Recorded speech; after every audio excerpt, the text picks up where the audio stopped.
Hi, thanks for watching this video. This is a recording of a talk that I gave as the keynote for the traditional architecture gathering a few weeks ago. And I'm just re-recording it here just to kind of flesh out some of the ideas that I kind of had to gloss over in terms of just the time constraint of the talk. So I just wanted to be able to really fully get to where I wanted to with this. And I hope that you enjoy. I'm going to share screen. I have a presentation to share. So here's the keynote. And let's start. So this is a talk on sculpting hands. Um, this is going to go into my experience working with Sabin Howard sculpting this World War I memorial that you see on this slide. This is a 60-foot long bronze wall, approximately 58.5 feet long.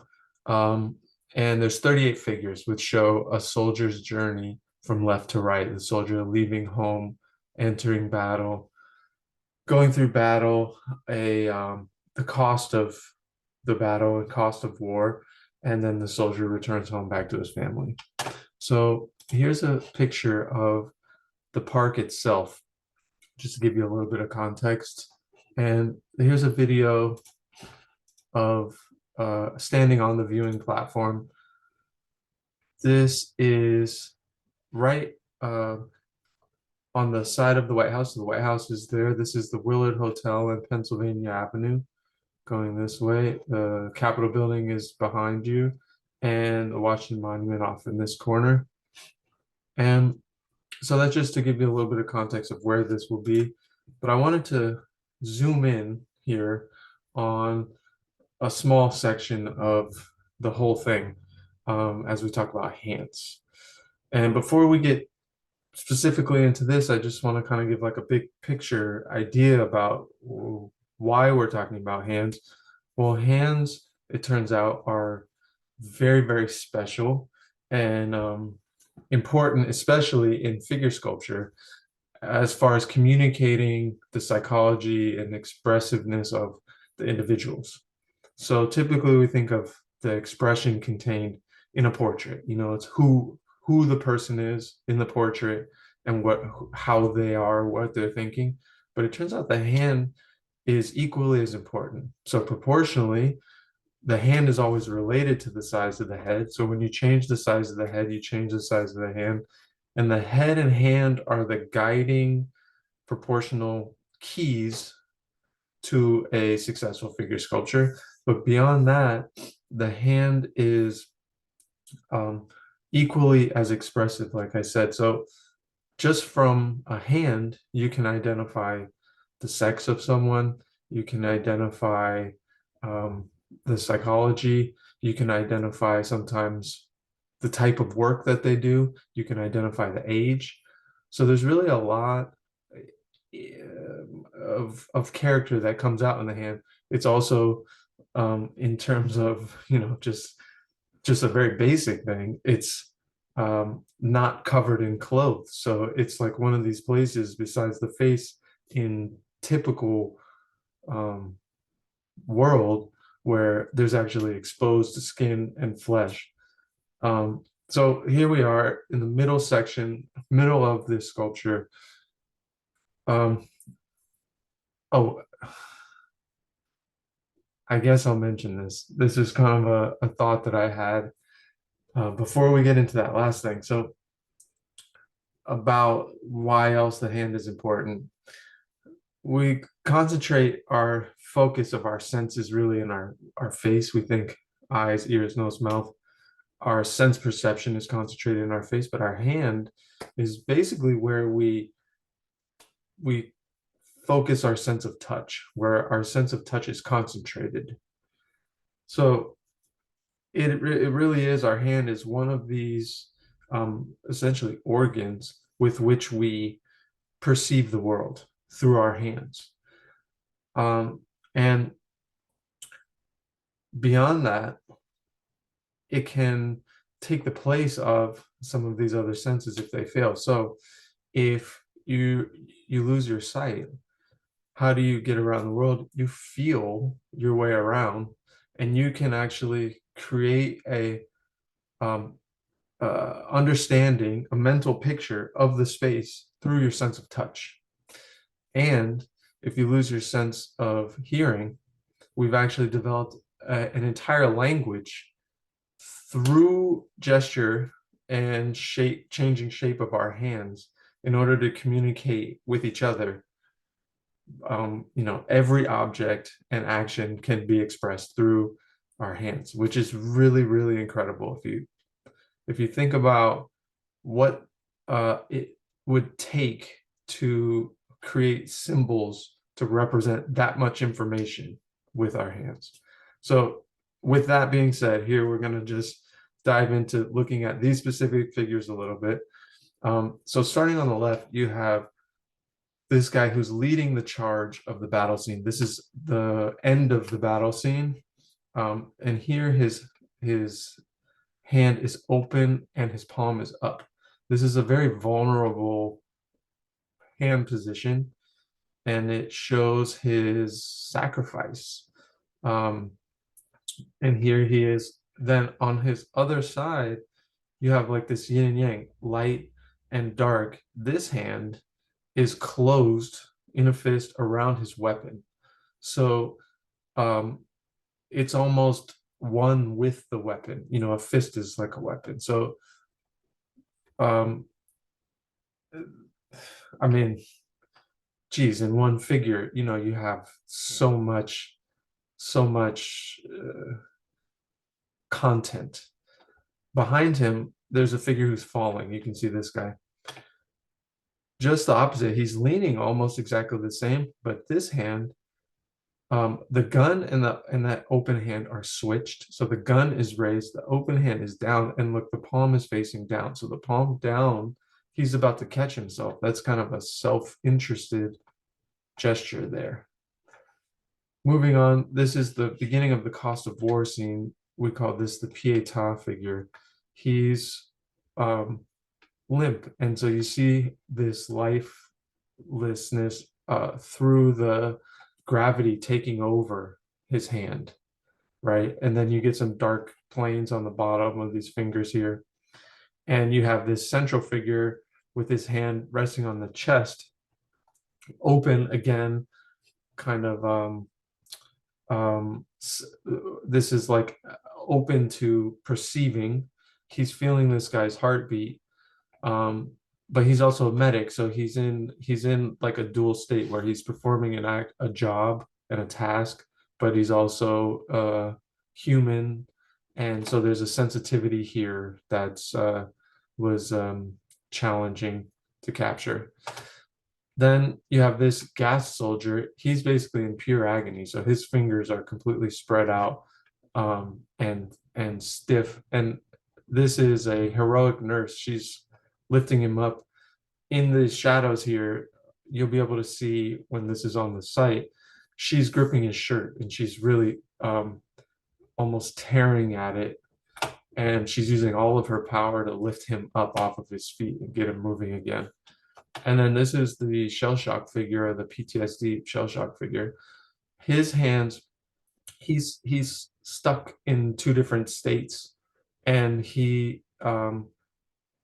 like this word shell shock entails, he's had this sort of electrical pulse through his body, so his fingers are out, but unlike the gas soldier, there's this awkward tension in them. Because he's stuck. He's the momentum of the monument leads up to him, and then he breaks the momentum. He faces the viewer, and he's got that electrical energy running through him where he's like vibrating, sort of, uncontrollably, essentially. So look in these few figures, how much you can build the psychological experience and expression of that experience through the gesture of the hands. Now, to enter into how we start to think about this as sculptors, I want to get there through Michelangelo. Who better else? This is Michelangelo's Moses, and this figure is a perfect example for this topic because the it's so reliant on the hands. So much of the character is um, expressed through the hands. And I'll show you an example which will drive this point home. This is Donatello's Saint John on the left. Now, these are sculpted just a few years apart from each other, and they were given similar compositional frames, seated figures, robed, beard, uh, and you can see Michelangelo's genius in action here. I mean, first of all, he brought the robe away from the arms. So he's pulling the action of the hand all the way up through the arm. He's changing the direction of the beard, but the hands themselves as well are super dynamic. We're going to look close here at, at one of them. Um, there's a famous story about this hand that people like to tell. This muscle right here is called the extensor digiti minimi. That muscle only contracts like this when the pinky is lifted. So this shows Michelangelo's advanced understanding. I mean, he was cutting edge understanding at the time for anatomy, and he shows that in this sculpture. But beyond that, what's really fascinating here is that you have a very anatomically accurate forearm leading through the wrist, and then we come up here through the fingers, and let's look at these knuckles. Look at the little flicker of light here on the knuckle, a little volume, and then a dark downplane, and we're back to this square form of the finger itself. And it's again here, it's pretty clear to see these shapes on top of the knuckles. These are not necessarily anatomically accurate, but they are extremely creative moments of form in order to tell the story and clarify the story, let's say. So if I go back to the full figure, the kind of formal issue that Michelangelo's dealing with here is you have these round forms of the beard flowing into the fingers and then back down to this forearm. So if these fingers were round, they could get lost in here. So he emphasizes these plane breaks in order to show you the power and structure of the hand in the relation to all the different form activity that's happening around it. It's just so genius. And what's I think really special about it is you have this naturalism here in the forearm, and then he can deviate from that and clip out some unique understanding of form and form language in order to tell the story, in order to not have anything get lost here. And he's doing that all over all the time. It's amazing to see. So what we inherited from Michelangelo is this idea of the dissection, and the Renaissance artists especially. So this is a modern book called, this is a page from Human Anatomy for the Artist. And I wanted to show you this just because it shows um, clearly the process of how we start to break all of this information down. So as sculptors, we start with the bones, and we study the shape of the bone itself and how the bones fit together. Then we start to put the muscles on top and build the muscles. So here, this is showing the origin and insertion of the extensor digitorum. And one of the little subforms of the extensor digitorum is the extensor digiti minimi, which we saw before. So here it is again underneath the skin. They're pointing that out specifically. And it also shows that although this talk is about the hand, you really can't just talk about the hand as a separate part. The body itself is just this amazingly complicated network of overlapping muscle forms that create, the ability for all this dynamic movement. So when we talk about the hand, we got to go up into the wrist and the forearm at least. And you can see, I think that's why Michelangelo pulled the sleeve back on Moses, because he's saying, look at how all this stuff really is interrelated. And that's a huge concept as a sculptor, is to say, there are no separate parts, that all of this is one cohesive whole, really. Um, and we get back to that when we come back to the surface. You have to kind of break down things as individual parts in order to reassemble them and understand the whole, even on a greater level. So this is Michelangelo doing that through drawing. This is the whole page on the right of a sheet of his drawings. And you can see these ink drawings, and even these other chalk drawings. You can see clearly these are just like the écorché that we just looked at. These are origin insertion of muscle in each separate muscle form. But then on the same sheet, he's also trying to understand, how am I going to represent this surface volume here? And so he's figuring this out through these drawings, which is just amazing that we have these drawings. So then I cropped out this hand here that we're looking at, and let's look at it closely.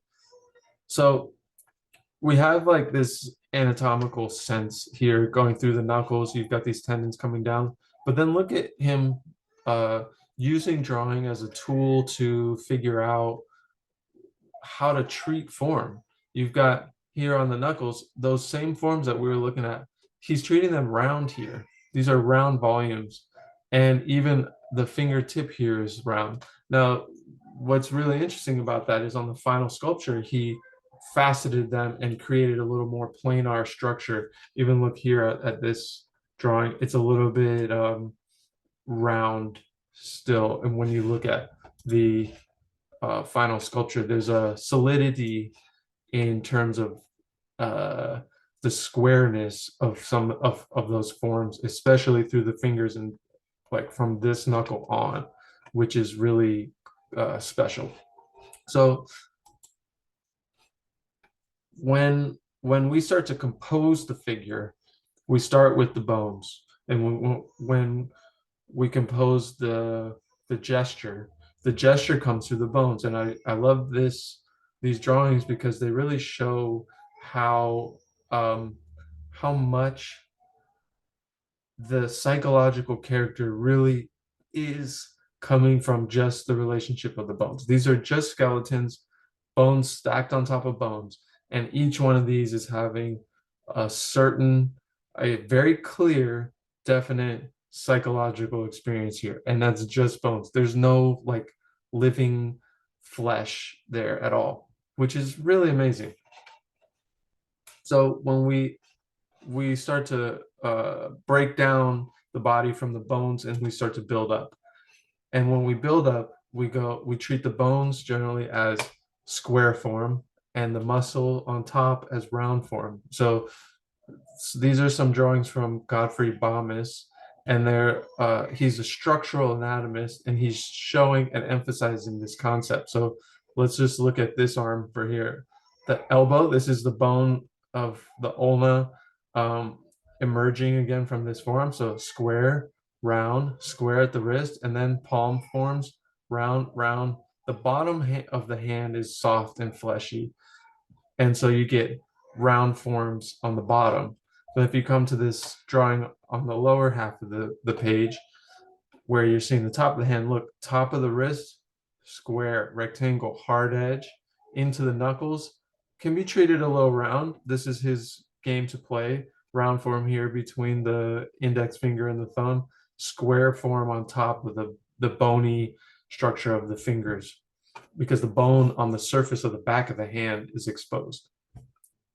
So these are just extremely clear illustrations of that concept.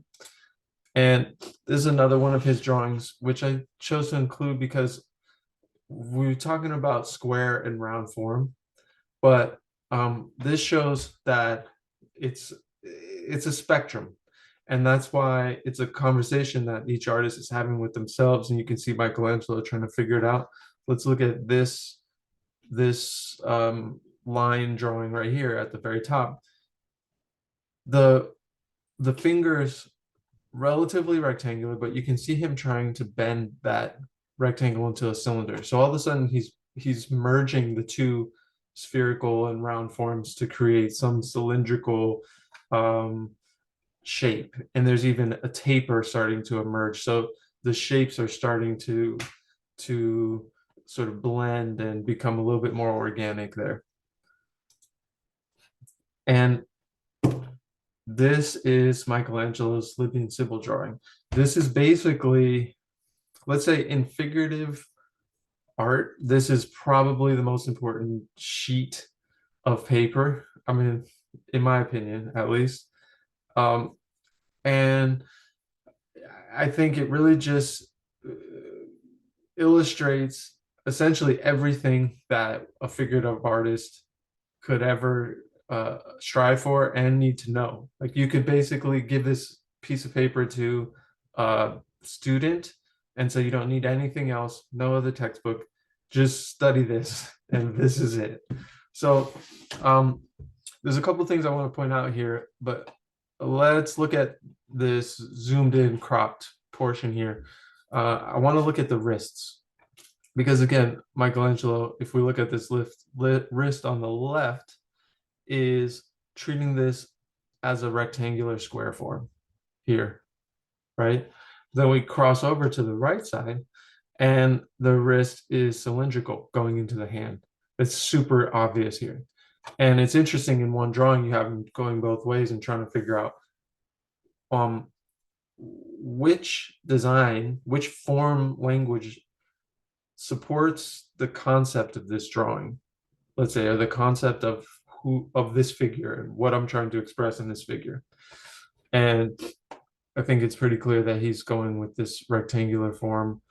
And again, you can see going all the way back to the forearm, how round this is, square, bony wrist, and then back into, you're sort of getting a mix here, square across the knuckle, the round overlap here on the bottom side of the palm. And so now as you're going back in space, you're getting round, soft, round, soft. Also, I also want to point out this this line drawing here, which is just the torso that's not rendered. And this illustrates a really significant concept as far as sculpture and sculptural thinking goes, and relief sculpture and the kind of sculpting that we were doing on the World War I memorial. Just in this series of lines, Michelangelo captures an extreme amount of depth through the overlaps here of the scapula and overlapping the lat form, overlapping the pec form here. So you get the sense of these layers of space pushing back. And that's something really important that will tie in a little bit. Okay, so here's a sheet of Michelangelo's studies of bases with this portrait in the middle. Now, there are other artists over time who have tried to implicate the relationship between the figure and the classical molding profiles. And I really like this in particular because he's not making a one-to-one correlation, like the nose fits this shape and the lips fit this shape. But what's happening here is this is showing the relationship between the language itself. So in the classical bases, again, you have square, round, square, round, square, round, square, round, flowing from one to the other. And in the portrait, even though it's not vertical lines, you still get a square shape, a round shape, a square shape, a round shape, a square shape playing off of each other. There's just a little bit more variety, I would say, in the portrait. maybe like range and angles that starts to happen in order to express like the human being itself. But there's an analogy that's happening here that I wanted to point out. And then this is just such a great sketch. So this is also Michelangelo, and um, I wanted to show this because it shows that the concept can be applied that we've been talking about in the hands to zoom out with the whole figure in an architectural whole. So you've got uh, vertical structural lines through the architecture here, and then curved lines with the figure. Boom, boom, boom. And so you're getting this sort of dance between square moments of rest, movement, rest, movement. And so there's like a pacing, there's rhythm here, and it's all because of straight and curve. So looking at what we did on the memorial, this is a picture of a typical day in the studio. Actually, typically Ricky was standing and lunging because most of these figures are moving through the scenes. But the point is that every sculpture that we made, every part of each sculpture that we made was done using a live model. This is Ricky Zambrano. He posed for a lot of the second half of the memorial, at least most of the sculptures. Um, he was a Marine, is a Marine, and served in Afghanistan. And here I'm sculpting his hand for this fallen soldier who's getting lifted up by the medic. So I'm at the forearm, and you can see round forearm at the fleshy part of the forearm transitions into hard edged square form. On the bottom of the hand, round form, the top of the hand, square. And then Ricky's knuckles were really round because he actually broke these knuckles, and some of them were kind of fused together and they were really voluminous there. And then back into square form, going down into these fingers as they come, as they fall down. And each moment on the sculpture then becomes a dialogue between using this form language that we've inherited and looking at life and making decisions about how to use the language in the context of the story that we're expressing in that figure and in the context of pulling from the reference from life. So like I said, Ricky's knuckles were round, we're going to pull that, you know. And so here's another image of us working together, and we're looking at this hand underneath his lifted arm, this group of hands. Now the forearm on this wounded soldier is very round into a square wrist, and so this soldier who's pulling him off the battlefield, he's the powerful and the active one. So his fingers are extremely rectilinear, and we emphasize that in order for when you back up, you feel that strength. Visually, you see clarity there. Because if these become too round as they're wrapping around the wrist, you lose the strength. You lose the emphasis on his agency here. Then in this hand, because it's weakened, it's not completely weak, but it's weakened, it can be a little rounder. The fingers are starting to turn back down towards the ground. And also I wanted to point out that from this index knuckle under the thumb, you're getting these overlapping spinning forms here. You can see of skin pulling behind the thumb. And this picture is taken from this 3/4 angle. These figures are actually compressed. This figure and this group of hands is very close to the wall itself on the sculpture. So we're actually not dealing with figures in the round here. We're dealing with figures in relief. So we didn't have the full depth of space here. So this is using a page out of Michelangelo's book. pulling from front to back lines in order to create depth where otherwise there wasn't. We're creating the illusion of depth here in this situation. Here is a picture of Sabin sculpting this hand, and it's really a great moment that was captured in this photo because he's turning the fleshy part of the underside of the palm under, and he's playing the hard edge that he's built on the surface on top of the hand.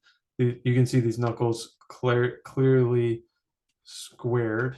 Boom, boom.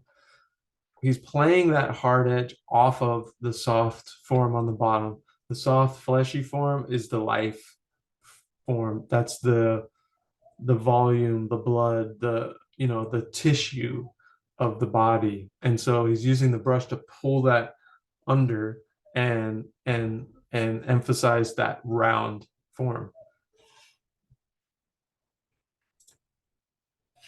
And here's Sabin again. We're just going to take a close look at this hand in the center of this guy's chest. Like I was saying before, he's psychologically in a very difficult position because he's got a job to do. He's a medic, but he's also tending his friend, right? So on the one hand, he's putting pressure down on the guy's chest. So there's square wrist and a round voluminous form coming from underneath, really showing because he's really pushing, right? So square round, back to square knuckles. But then these central fingers, we pulled up and lifted a little bit, and you can really see how much light they're catching there. That's like he's pushing down, but he's pulling away, right? And that's just shown in those that little bit of light there. That little subtle action is showing that subtle detail of his psychology.